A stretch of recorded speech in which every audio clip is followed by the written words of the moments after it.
Kemudian ia membawa aku kembali ke pintu gerbang luar dari tempat kudus yang menghadap ke timur. Gerbang ini tertutup. Lalu Tuhan berfirman kepadaku, pintu gerbang ini harus tetap tertutup. Jangan dibuka dan jangan seorang pun masuk dari situ. Sebab Tuhan Allah Israel sudah masuk melaluinya. Karena itu gerbang itu harus tetap tertutup. Hanya raja itu, oleh karena ia raja, boleh duduk di sana makan santapan di hadapan Tuhan. Raja itu akan masuk melalui balai gerbang dan akan keluar dari situ. Lalu dibawanya aku melalui pintu gerbang utara ke depan bait suci.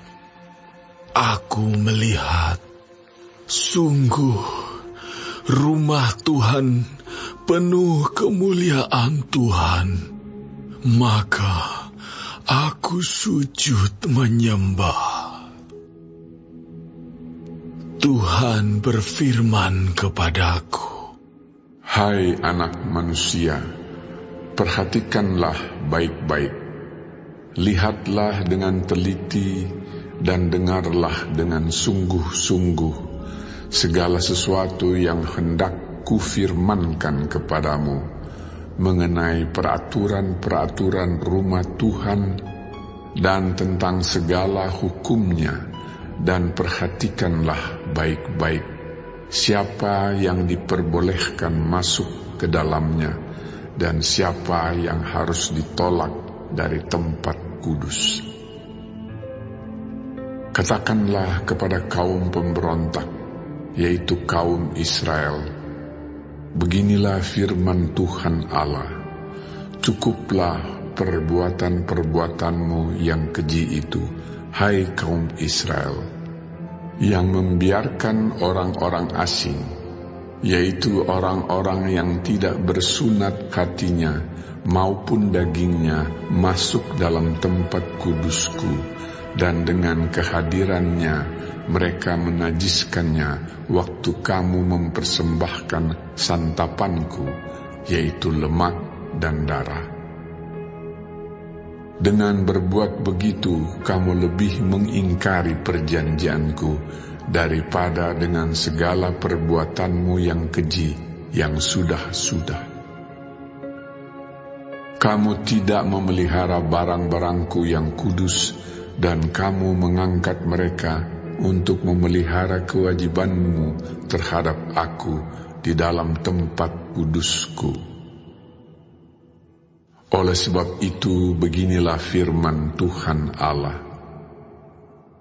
Tidak seorang pun dari orang-orang asing yang hatinya dan dagingnya tidak bersunat boleh masuk dalam tempat kudusku.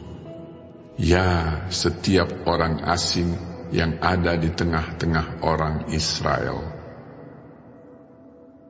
Tetapi orang-orang Lewi yang menjauh daripadaku waktu Israel sesat daripadaku dengan mengikuti berhala-berhala mereka, akan menanggung hukumannya.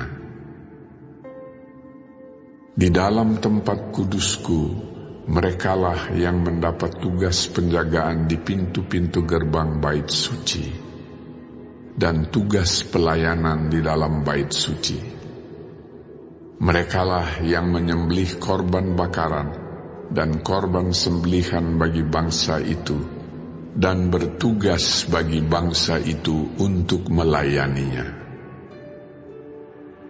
Oleh karena mereka telah melayani bangsa itu di hadapan berhala-berhala mereka, dan mereka bagi kaum Israel telah menjadi batu sandungan yang menjatuhkannya ke dalam kesalahan.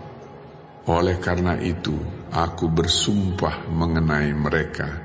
Demikianlah firman Tuhan Allah, bahwa mereka akan menanggung hukumannya sendiri. Mereka tidak akan mendekati aku untuk melaksanakan tugas imam di hadapanku, ataupun mendekati segala barangku yang kudus atau persembahan-persembahan maha kudus. Mereka akan menanggung nodanya yang timbul karena perbuatan-perbuatan mereka yang keji.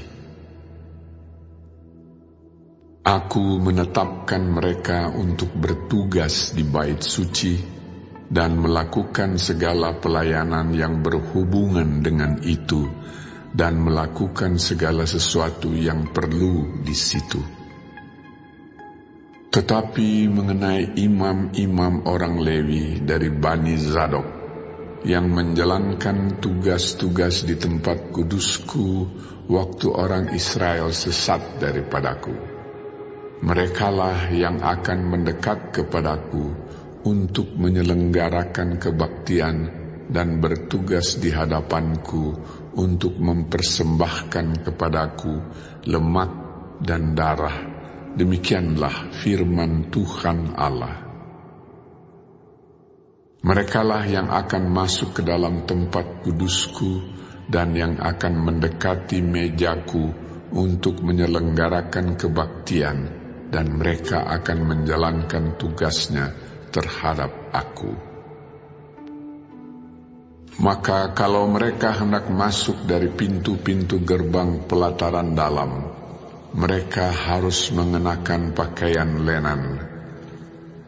Mereka tidak boleh memakai pakaian bulu domba waktu mereka bertugas di pintu-pintu gerbang pelataran dalam atau waktu menyelenggarakan kebaktian dalam bait suci. Mereka harus memakai destar lenan dan memakai celana lenan, tetapi jangan memakai ikat pinggang yang menimbulkan keringat.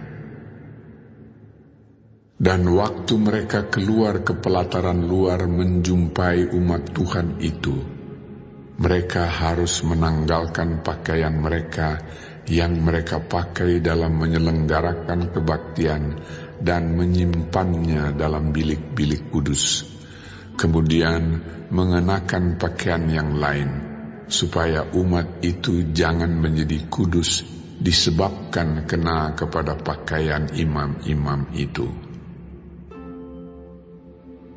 Rambut mereka tidak boleh dicukur atau dibiarkan tumbuh panjang, melainkan harus dipotong pendek.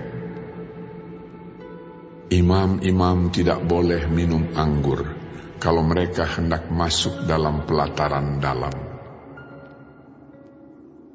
Janda atau seorang perempuan yang telah diceraikan oleh suaminya, jangan mereka ambil menjadi istri.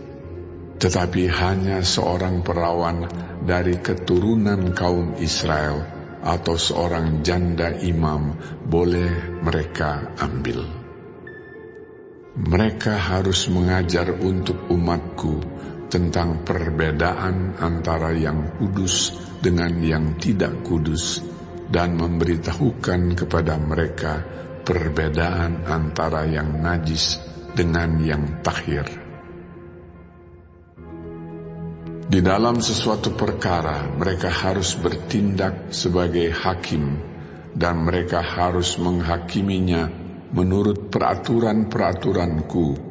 Mereka harus berpegang pada hukum-hukumku dan ketetapan-ketetapanku pada hari-hari rayaku, dan menguduskan hari-hari sabatku. Mereka tidak boleh melihat orang mati, oleh karena dengan demikian mereka menjadi najis. Hanya dengan mayat bapaknya atau ibunya, anaknya lelaki atau perempuan, kakak adiknya lelaki, kakak adiknya perempuan yang belum kawin, mereka boleh menajiskan dirinya. Sesudah pentahirannya, ia harus menghitung 7 hari, dan pada hari ia masuk ke tempat kudus, ke pelataran dalam untuk menyelenggarakan kebaktian di tempat kudus, ia harus mempersembahkan korban penghapus dosanya. Demikianlah firman Tuhan Allah. Mereka tidak mendapat bagian milik pusaka, sebab akulah milik pusakanya. Dan janganlah berikan kepada mereka tanah milik di Israel, sebab akulah milik mereka. Persembahan korban penghapus dosa dan korban penebus salah, merekalah yang harus memakannya, dan segala yang dikhususkan di tanah Israel adalah bagian mereka. Dan yang terbaik dari buah sulung apapun, dan segala persembahan khusus dari apapun, dari segala persembahan khususmu adalah bagian imam-imam, juga yang terbaik dari tepung jelaimu, harus kamu berikan kepada imam, supaya rumah-rumahmu mendapat berkat. Segala burung dan binatang yang sudah mati, atau yang menjadi sisa mangsa binatang buas, janganlah dimakan oleh imam-imam.